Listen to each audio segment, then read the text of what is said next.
I want to do a bit on the value of understanding financial enslavement when you're still young. As you may have seen in Financial Thoughts 2, and I do make mention of it in another video, my uncle was repossessed for a significant amount, today's equivalent of about $2.5 million, back in 1998. Now, that basically put me off credit for life. It doesn't mean that I don't have any credit at all. It just means that I don't have any more than I absolutely have to. Yeah. Now, one of the other things I realised, and I don't think it was to do with my uncle's repossession, but, you know, events leading from that led me to understand that many people have a 25-year mortgage. And I said to my parents, what do they spend 25 years paying off a house? They said, oh yeah, sometimes they spend 30 years. And with my uncle's repossession, there were some of them who, you know, said to me, you don't necessarily have to be bad with money to lose all the stuff your uncle's lost.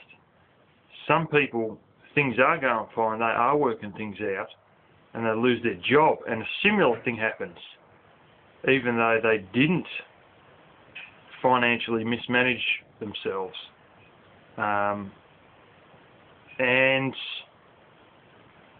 yeah, so one of the other things I realised in my early 20s was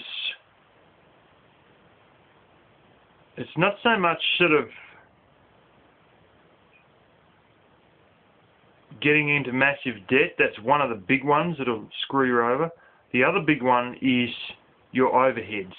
If you could knock out your ongoing cost of living, that means your, you know, bills and stuff that you've got to pay, not just sort of like I go out once and buy a new laptop or stuff like that. I mean the ones that are just like ongoing costs, like ones that the bill comes every month, or things that you just sort of, you know, have all the time, like buying lunch every day at work, like, you know, pay TV and things like that, that just sort of, you know, they can squeeze you. Yes, you can afford them, but you've got very little room to breathe if you're hit by an unexpected bill, such as a car breaking down or something like that. Many people live to within $15 of their means. You know, every week, every payday and all that, they've got $15 left over by the time the next one comes around. Some of them are just flat broke. I know of a bloke who was on, let's just say he was on more than double the average person, well more than double sometimes, and he would get paid Thursday night. By Tuesday morning he was out of money again. I mean, he just didn't even have money to buy food.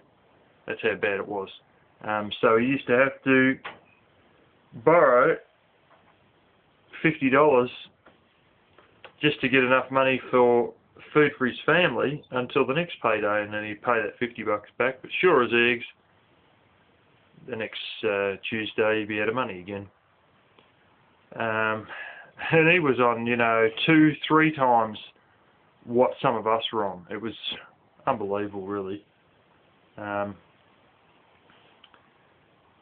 And one of the ones I also realised when I was about 25 and a half was your parents ain't going to live forever.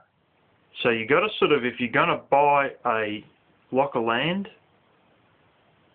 get in and start paying it off early. Get in early and get stuck into paying it off. You know, but if the price is astronomical and you expect there's a property bubble and it's all going to collapse, save your money. And then, you know, buy land after the collapse. I was shocked to realise how cheap things got after the GFC here. it felt, honestly, looked like about every second or third house had a car for sale after the GFC. I could have gone out and got a car for peanuts, and in actual fact I did get one for understanded price, and it's been a very, well kept one. That's the one I drive today. Yeah, the other one is divorce and illegitimate kids. I know of a bloke who I used to work with, who his wife just said, "That's it, I want a divorce." No real reason, she's just sick of being married and just wanted to be on her own.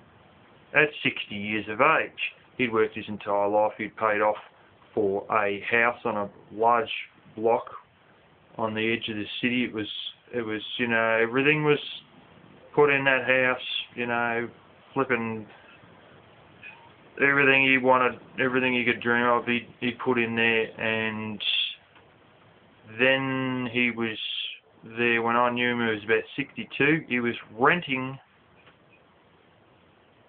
a bit of ground off of a business, I think, and had a caravan set up there. All he had was a buggered old van that he used to drive around in, and a caravan, and that was all he owned after the divorce. This theory that it's 50-50 in divorce is the biggest urban myth going.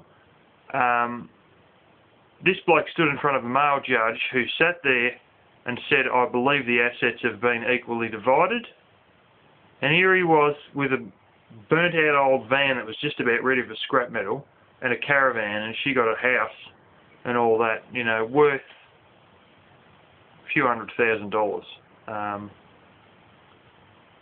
Another one I've read in one of my textbooks is, it's a book on reducing your tax and company structures and stuff like that. And they talk about one of their clients who is quite wealthy. He gave his son a block of flats, and there's about 8 flats. The son wasn't too interested in work, and he thought, well, not to worry, at least he can live off the rent of these flats. 3 months later, the son married to some girl he didn't really know from a bar of soap. The father didn't know very well.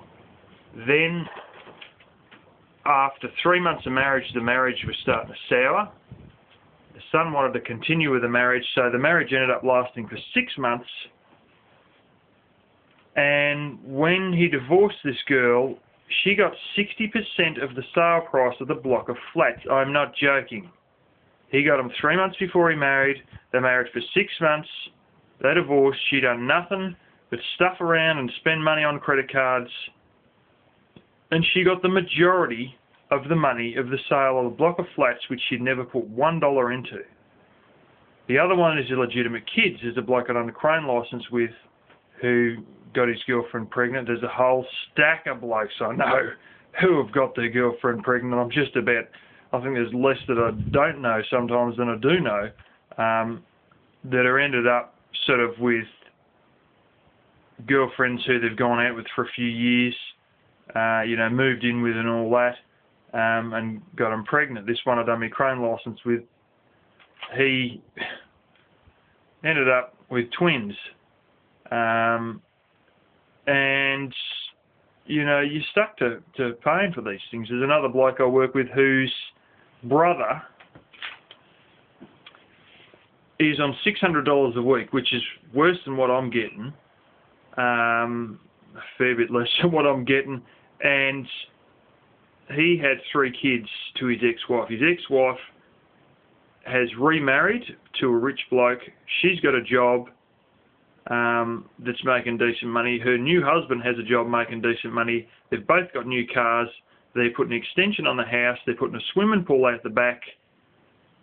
And she's trying to scrooge him for every dollar she can squeeze out of him, even though he's on $600 a month, $600 a week rather.